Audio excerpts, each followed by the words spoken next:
Hey guys, welcome to today's video, and today's video is the Luxe tag. I was tagged by Jerusha Couture. Thank you, Jerusha, for tagging me. And I've got the questions here. I've also added a question of my own to the end of it, and I'm gonna go and tag a load of people at the end of this video. So, oh yeah, and by the way, if you're new, definitely be hitting subscribe. I talk about luxury like all day long. If you like that kind of thing, it's a no-brainer, hit subscribe. You know it makes sense. Question one is, what was your first designer piece? It was in here. This was the first designer piece that I bought. Like I technically my first ever designer piece would have been, these are Chanel double C earrings that I got in 2001, but I got them for my birthday, and I'm talking about things that I personally bought. This is the Gucci Boston bag, and it's the limited edition Valentines version of the bag, which I still love even now. It's canvas, it's really hard wearing. All of these are leather, and it's got sort of like a padded keyring on the side. That was the first thing that I ever bought, and I love this bag, and it was £400. I mean, you just don't get bags like that anymore for that sort of money. Question two, what is your best investment? I feel like the majority of my bags are good investments because I try and buy with investment in mind. Don't get me wrong, there are some things I've bought that have been total failures. But I think if you had to ask me that question, there are two bags that spring to mind. The first one is in here. It's a Louis Vuitton bag, and it is Bria. Let me show you. So this is Bria. This is in the GM size, which I don't think they do anymore. They might bring it back, but they don't do it anymore. And the reason why I think this is a good investment is because I bought this bag in 2012. Yeah, 2012 for £1,350. And I can't remember off the top of my head what they are now, but they're a lot more than that. So to me, I think this has been a good investment. If I put this for sale, this is worth £1,300 of anyone's money all day long. There's not a mark on it. It's very hard wearing, but it's great for work and play or whatever else you want to do. The other bag that I think is a good investment, and I put this one second because I don't know for sure yet, but it's a bag that I don't use it because it is for investment, and this is it. It's in here. It is this. It's the iridescent purple Chanel with the oil slick hardware on it. Now the reason why I think this is an investment piece is this was £2,800. I've already been offered £4,000 for it. Legitimately, like the amount of emails and messages I get on a weekly basis from you guys who have seen this, and you know that I've got this parked and I'm just waiting. Maybe I will use it, but I take great pleasure out of just going and looking at this bag every so often. And I'm not selling it, it's not for sale, but not yet anyway. But it's just one of those things. I think this could be a complete deal breaker when it comes to investment pieces. Question three is, what is my criteria when I'm buying? I have two criteria points. The first one is, what is the brand? The second one is, what is the style? I don't always buy for investment. If I go out somewhere and I'm in a department store and I see a bag that I absolutely love, even if I know deep down it's not gonna be worth anything, I'll get it if I really love it that much. But most of the time I think to myself, I like to either buy Chanel, Dior or Louis Vuitton. I would go Hermes as well for the Birkin, but not yet, not at that point yet. And then once I've picked the brand, I try and pick a style that is classic, that has been out for a long while. Number four, what is my most stupid or regrettable purchase? I feel really bad saying this. My most regrettable purchase is in here. My mantra in life is I regret nothing. Regret is the most pointless emotion on the earth because you can't do anything about it. But look at the state of it. It's the Miu Miu Vitello Lux, and I got it in this light pink color. And this bag, for me, whenever I look at it, part of me thinks what a waste of money because it's not classic and it hasn't worn at all well. It really does look like I've properly used it to death. I mean, I did, I suppose, but it's just like the leather on it is really, really fragile. And I remember taking this out in the rain one day, and there are still rain spots on it now where the rain sort of like soaked through to the leather. But the reason why I think this is regrettable is because it's not a classic style. To me, Miu Miu is not a good investment brand. It's weak in my opinion if you want to go and resell something. It's just not that nice. But the reason why I have a love for it is I had a nervous breakdown in like 2012, and this bag for me represents the sort of turning point. So I purchased this when I was feeling really, really unwell, and I think that's probably why I bought it, because now in my clear sense of mind I would never buy it. But I bought it because it was sort of this squidgy, soft baby pink. It sort of I felt like it was like giving me a hug, and whenever I see it now, it reminds me of that time where I was feeling really vulnerable and really sort of fragile and not knowing when I was going to start feeling better again. And so that's why I don't sell it. That's why I don't get rid of it, because it reminds me of that time. Number 5 is, do I have any seller regrets for selling anything that anything that I've sold on? I don't have any regrets because, as I say, I'm not the sort of person that has regrets as such. And also I would never sell anything that I wasn't 100% that I was done with before selling.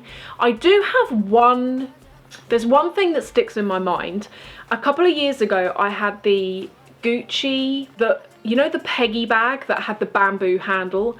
I purchased this particular bag and I got it in the Gucci sale. It was originally £1,200 and I think I picked it up for around about, I got it for a really good price. I want to say that I got it for like £400. I think it was something like that. I decided it was time to sell this bag because I wasn't using it. I put it on eBay. I hate eBay because it's full of swindlers and crooks.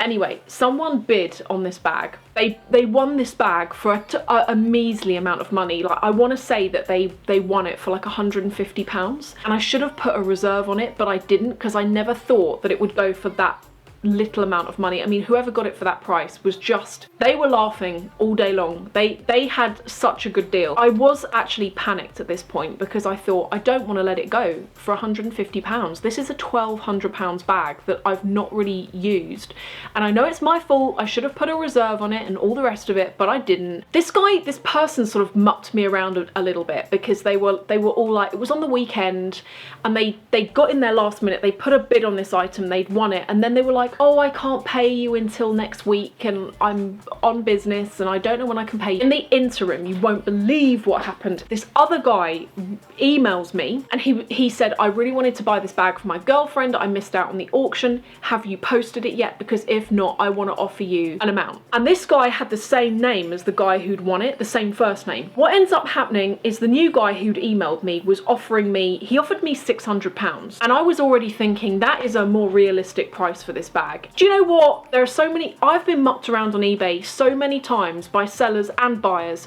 On this one occasion, I thought, stuff it. It's my bag. The guy's won it, hasn't paid anyway. I'm going to take the £600, and if I get negative feedback for it, so be it. So I write back to the £600 man and I'm like, yes, you can have it. Anyway, it all got really confusing. I was actually in the hairdressers at the time when all this happened and I was having my hair washed. I got the two guys mixed up, and I ended up writing back to the original winner of the auction. I'd sort of written in there, thanks for your offer of £600. Someone's actually already bid on it, but they've won it, but he's not paid. It was really embarrassing. The guy who'd actually won it for £150, even though he had all of the messages, he'd seen like the full email trail. He was a bit weird. He didn't understand that I was basically selling it to someone who was offering more money. So it was really cringy. I remember sitting in the hairdressers, I was literally having a hot flush because of the cringe. But I sold that bag for £600, which felt like more of a fair price for what it was, and I don't regret it though. I don't regret selling that bag. Number 6. Number 6 is, what item should everyone own?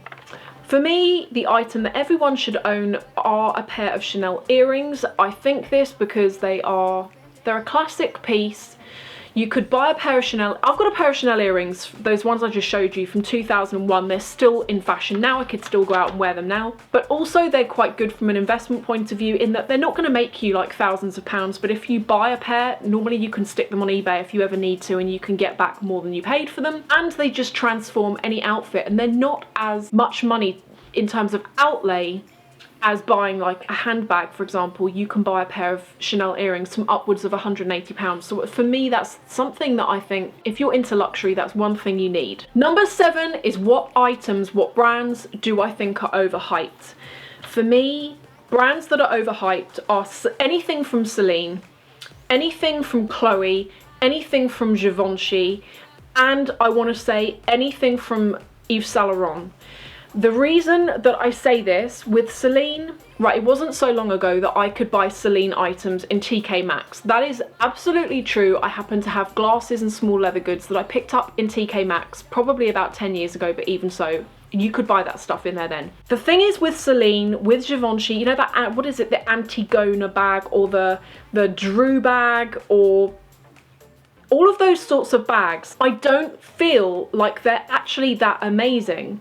I feel like they are overinflated by certain key influencers that get them and then take loads of nice pictures and put them all over their Instagram. And when you've got lots of key influencers doing this, it sort of creates like a hysteria. And I even got it a little bit with the Drew bag. I was like, oh my God, do I need this bag? Is this something that I really need? And I was like, no, I don't, because it's blooming Chloe. I mean, if I bought that bag and put it on eBay, I'd probably even, I don't know how much I get for it. Actually, I think I do, because I remember looking them up. They weren't selling for anywhere near the price they were to buy from an actual store. So for me, they're just not strong enough brands, and I think they're overhyped, and they're not amazing. They're not amazing. Number 8 is what is next on my wish list. The next thing on my wish list is a Chanel jumbo, which I want to get in silver hardware. I want lambskin, but I probably won't get lambskin because it will get trashed, but probably caviar leather with silver hardware in the jumbo, or maybe even the maxi. I haven't decided. At the moment, I am not spending anything. I'm saving up everything I've got because the Paris to Rome collection arrives in the UK in early June, and I've heard there's going to be some amazing stuff in that collection, and I want to be in a position where I can act if there's anything that I feel like I have to have. So the jumbo might not even happen this year. It might have to be next year, depending on what that collection's looking like. But yeah, that's sort of what is on my list. And now for the final question, which is my question that I've added. Question number 9 is what do I think are upcoming investment brands or brands to consider? This particular brand is by no means new when it comes to shoes, but when it comes to designer handbags and small leather goods, I think they are quite new, and it's Christian Louboutin. The reason why I think this brand is one to watch is because, yeah, sure, everyone knows where we stand with his shoes. They're amazing, people want to wear them, but when it comes to the handbags and the small leather goods, they're still comparatively cheap compared to the likes of Chanel and Dior. For example, you can buy one of his tote bags for, I think it's around about £1,200 at the moment, which is like quite cheap, if, as I say, if you compare it to those other brands. When you look at those items in the secondhand market, I think, is it Sweet Charity, the little sort of clutch bag? I've noticed that whenever that comes up on eBay, they don't really go for anywhere near the money that they were to buy originally, even the good ones that have got all the receipts and stuff.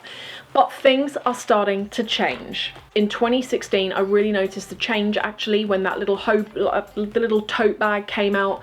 I went and bought this particular item. This was £185. This is what I'm saying. The prices are still quite low at the moment. This is £185 and it's this little coin purse that I just use. I actually use it as my wallet. But I think we're nearing the point where the prices could start going up as demand grows. And I think the prices are going to go up, therefore, not just on the new stuff in the shops, but also the second hand. So I think this is a brand to consider. Maybe if you're looking to buy a few things that you can enjoy, but at the same time, maybe it's going to be a bit of fun. Is it going to be an investment? I think that his stuff is the way to go. So they are my answers. I'm now going to tag the following people who I would love it if they could do their own version of this video and let us know what they think. I'm going to tag Lindy, I'm tagging Lydia, Christina at Pretty Shiny Sparkly, and I'm tagging Laylee and Alize at Pint Size Fashion TV. Girls, if you could do this video, let us know what you think. That would be amazing. Thank you everyone else for watching. I hope you've enjoyed this. Let me know what you think in the comments below, and come and join me in the next video. I'm going to link to it in that white circly thing there. Click on that and I will see you in a minute.